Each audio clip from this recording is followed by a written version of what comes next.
That comic podcast.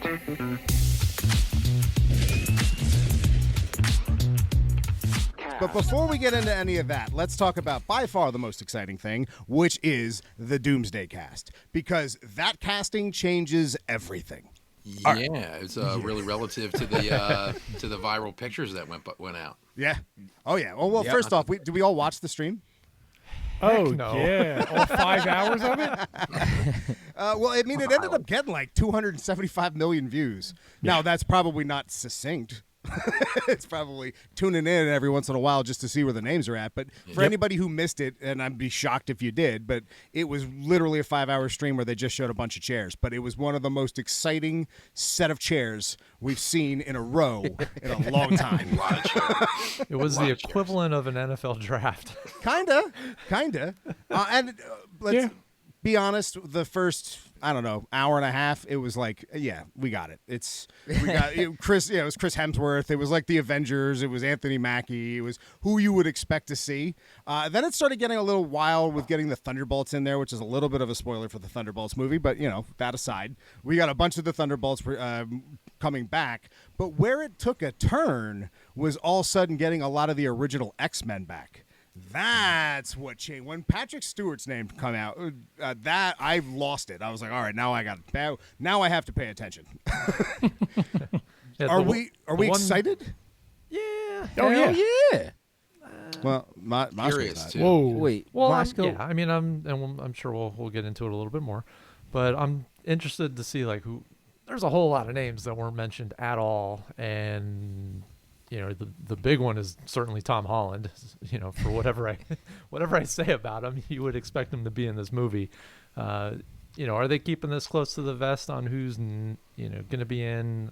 I think we're going to get more because there's it's not D23, it's something else. I forget what convention or what thing it is, but it's a Disney thing, and that's they have to have announcements for that. Well, I mean, let's also just take a second and kind of recatalog the rumors that were leading up to this that we all thought were separate projects. Because we've been talking about an Avengers vs. X-Men movie on this show for like a year and a half, if not longer. Right. Like that's been rumored that we've kind of been floating around like it was going to happen in Battle World after the Doomsday movie, and it was something that was like on the docket, but nobody knew about it. Well, that's actually not the case. It seems like it's going to be Doomsday, obviously now, and how it influences that story changes a lot as well. Because with Robert Downey Jr. playing Dr. Doom, that's a big storyline all in itself. Like if you thought juggling the last 2 movies worth of characters was wild, this is a whole different level because you can't just sideline the X-Men, and you really can't sideline the Avengers, which is, although I'm sure that's what's going to happen. It's going to be mostly a Doctor Doom X-Men story, I'm going to say, by the end of the day. Yeah, I was going to say putting those names on the chairs kind of solidifies their place like in the film. It's not going to be like a walk-on, walk-off, like a surprise thing. Like it looks like they're a part of that storyline. Well, and the rumor is that it's going to be the universe that we saw Monica Rambeau go into. So at the end of the Marvels, Monica Rambeau is stuck in that world where she meets the binary version of her mom, and we see Beast, which was a really big reveal. That is apparently the catalyst of the story. So if any of the rumors are to be true, how it's all going to take place is that her being there is going to cause an incursion, and Doctor Doom is going to kind of stoke the flames of those 2 final universes fighting to eventually seize control through the chaos. So he's going to push the X-Men into fighting the Avengers, as a la what we saw in the comics in Jonathan Hickman's Avengers and New Avengers when the incursions were happening and the Ultimate Universe had to fight the regular 616 universe, and then just everyone died anyway. That's kind of what the rumors are speculating is going to happen here, where Robert Downey Jr. is going to really play off the fact that he looks like Iron Man to try and show himself as an ally and trying to become friendly with both sides, but make sure that they fight so that way he can grab control at the end. Going to what you were saying a second ago, Moshko, didn't they tweet? Actually, I think Baby Huey, you showed this in the group chat. Didn't Robert Downey Jr. say that's a lot of names, but then Marvel said there's more. There's a lot to come. There's more. Yeah. So who's missing? Who's notably missing outside of Tom Holland?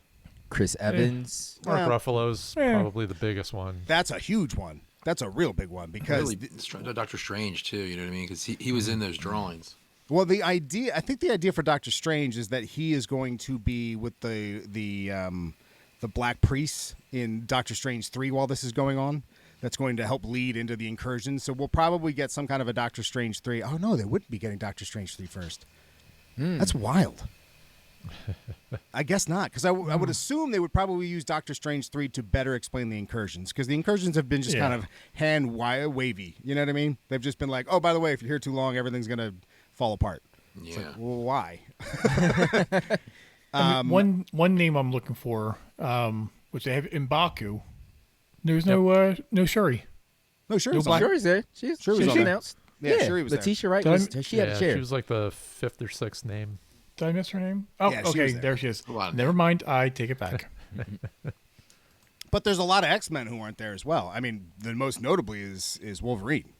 And now He'll be later. But here's a rumor that we heard before that they were going to make an X-Men movie, but Wolverine wasn't going to play a big role, but Channing Tatum was going to come back. And here we go. Channing Tatum's coming back, and X-Men and Wolverine, Hugh Jackman's not announced. So it seems like a lot of those rumors were true. We just all assumed they were separate properties. It was just all for Doomsday. Yeah. Yeah, so with Channing coming back, are they pulling that into the void space again? Is that what they're going to be utilizing? Well, I think he's Interesting. going to be a different variant. I mean, the rumor is that universe that we saw Beast will be a quote unquote Fox universe, but they will be a little bit more comic accurate looking. So it's going to be an amalgamation of all the Fox teams that we've seen so far that kind of fit within the age range of having like the original Cyclops come back. Go ahead. With like all the X-Men 97 uniforms that we were clamoring about. Well, we don't. I don't. Who knows what they're going to go with? Probably, I would assume so. But the goal would be to give us the best of the best from the Fox universe to have this be the final hoopla, where I'm gonna guess everybody dies. I'm gonna guess most people don't make it out of this because at the end of I don't know. The incursion's going to happen, and we're going to get Battleworld. We know that's the thing, and we know there's going to be multiple movies that take place in Battleworld, which also might be part of the reason why Tom Holland's not in the cast list, because while he was supposed to be the lead of Kang Dynasty, we've heard nothing about Doomsday. So Sony could have pulled some crap like, no, we want to save him for our big moving, and then you could throw him into Secret Wars, and then this is more about the X-Men crossing over with the regular 616 Avengers, because I think that's enough of a pull on its own. Like Spider-Man, I don't think is necessary for that. I agree. Yeah, I think when you're getting to A versus X type deal, they're coming back. They want to come back strong with the MCU stuff. You've got to just go, balls to the wall and put everybody in it. And seeing the reaction that people had with Deadpool Wolverine cameos, even though they were cameos and had some small, plot lines, they're going to try to probably, ramp up on that same type of fan base reaction. Absolutely, and I think it's a win. It's crazy. I've seen a lot of accounts that are saying stuff like fan backlash. I don't see any backlash. I don't either. No. But I see a lot of people pushing, like there's some angry mob who's upset about this casting. This casting is one of the most exciting things to happen to the MCU, and I mean Deadpool Wolverine. I mean, to be fair, Yeah, it's been said for the last couple of years now that the MCU is dead. Well, you had 275 million hits / people watching for 5.5 hours of chairs. Yeah, that should tell you something. You know what I mean? Because they're all hanging on, waiting to see who's going to be in it. 3.1 social media messages or mentions. Excuse me.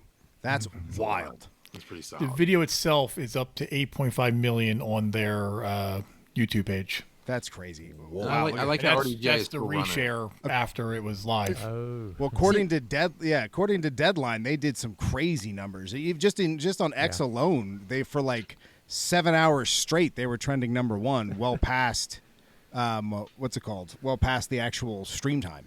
Here's the crazy thing, and I want to know if looking into obviously YouTube information a lot recently.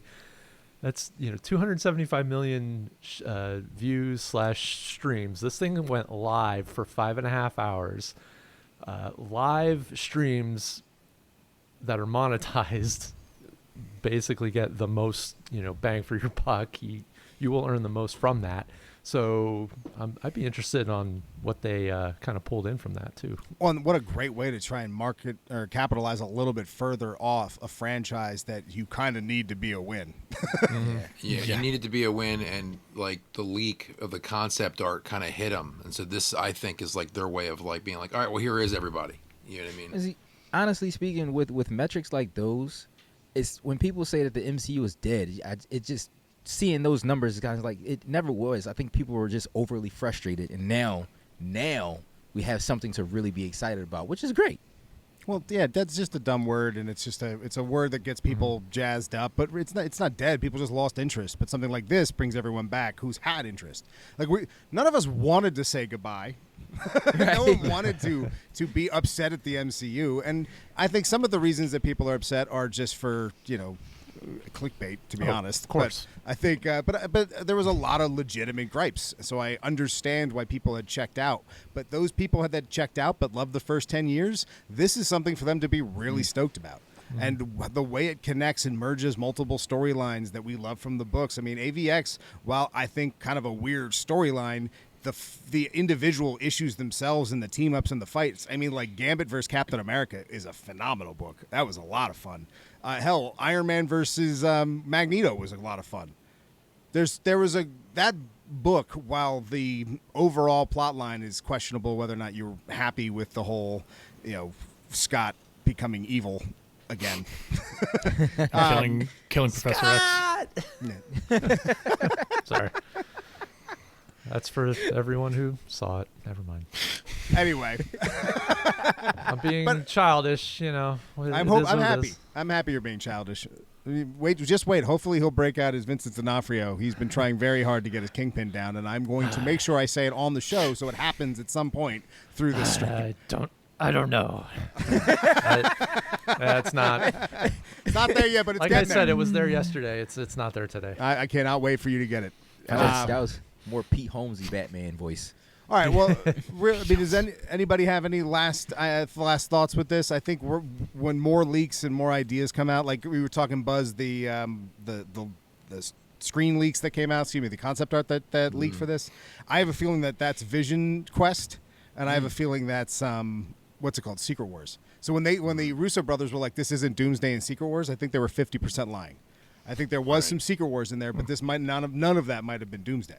True. Yeah. I mean, it's an actual real leak, so it could have been anything. But I think mentioning all the names was kind of like their way of being like, all right, well, you saw all these guys in this art. Here's what we're doing, and it kind of like gets the excitement back in the ball's back in their court, versus like, oh, somebody leaked all this stuff, and now they're upset that Well, it also explains why, like, for example, we had Infinity War, we had one set of Avengers, and then Endgame, we had another set of Avengers. Right. And if we look at the screen leaks again, the concept art, we have that whole little section of Battle World that was all the Hulks. And we've heard that She-Hulk's supposed to play a bigger role in Secret Wars. That would explain why those two are not a part of Doomsday. Yeah, I mean, in comic book history, heroes versus heroes, DC versus Marvel, like this stuff has always garnered the most sales and the most like attention and most excitement. So naturally, for the MCU, moving into movies that are like all these crossover events, like that's what's going to make the sales. To get people excited. Suckers like me will spend a lot of money, a whole lot of money on that. Yeah, like 6 popcorn buckets per all day, dude. That one, whatever the popcorn buckets are. Are you kidding me? Listen, the popcorn buckets have been dope. I didn't even think about what the popcorn buckets for this movie are gonna be. There's gonna be a Dr. Doom head mask. Yeah. I don't even know, man. Let me tell you something. I'm so excited about that. I didn't get to tell you last time, but Ghostface started all that trend. Oh right, yeah. That was Buzz's little nugget of information. He was like, after we talked about the popcorn buckets on the show, he was like, do you guys know? And I'm like, this has to save it for the show. All right, please give us a history of popcorn buckets for a minute. So the first one was the R2-D2 for the re-release of Phantom Menace, but it was more of a drink holder, like it wasn't a popcorn bucket. And then it was 2023, and then 2022. This dude has dates. Yeah, 2022. He's got receipts, then, ladies and gentlemen. And then when the following Scream movie came out the following year, I think it was like February 2024, they dropped the Scream Ghostface popcorn bucket, which then Star Wars was like, all right, ours wasn't cool enough, and then they dropped that summer after the Ghostface bucket the bigger R2-D2 one that was a whole robot. So then why does everyone give the credit to Dune? Because it To was Dune? it looked Because like a that sex was the toy. most, like, Outlandish. obnoxious. Yeah. Yeah. It was really Ghostface, man. I think Ghostface, well, it was like Scream 6 or something that started the whole merch at the movie theater thing. 'Cause Well, the can I Ghostface just fans say, are nuts. I know some people hate it. I think it's brilliant.